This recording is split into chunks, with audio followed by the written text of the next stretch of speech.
अस्सलाम वालेकुम। Possessive pronounce यानी ये प्रोनाउन अंग्रेज़ी बातचीत सीखने के लिए ऊपर दिए गए पॉजेसिव प्रोनाउंस का याद करना बेहद ज़रूरी है। इनका इस्तेमाल हम अंग्रेज़ी बातचीत में यानी कि अंग्रेज़ी ज़ुबान अपने को सीखना है, इंग्लिश बोलना है तो इसका ज़्यादा इस्तेमाल किया जाता है। तो ये इतने अपने को जो वर्ड हैं ज़बानी याद करना बहुत ज़रूरी है।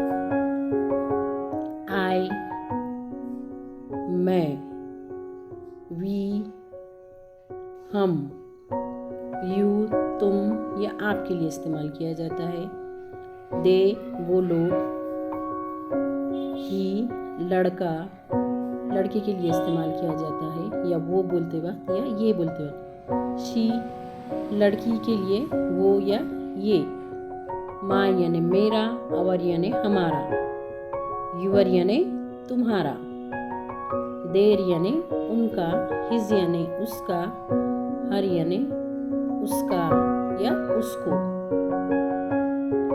माइन यानी मेरे, अवर्स यानी हमारे, यूअर्स यानी तुम्हारे, आपके, देयर्स यानी उनके, हिम यानी उसे, उसको, हर्स यानी के उसके, ईट यानी चीज़ या जानवर, ये वो यानी चीज़ों या जानवरों के लिए ईट इस्तेमाल किया जाता है।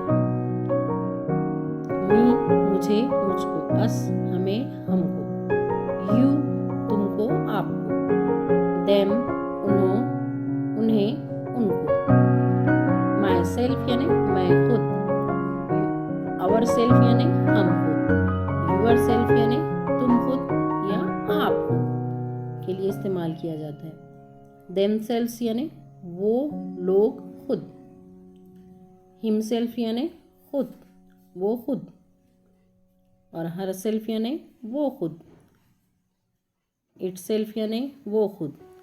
इस तरह से ये जो अंग्रेज़ी वर्ड हैं इसको अच्छे से ज़बानी याद रखना चाहिए स्पेलिंग के साथ। इससे हमें अंग्रेज़ी बोलने में मददगार साबित होंगे।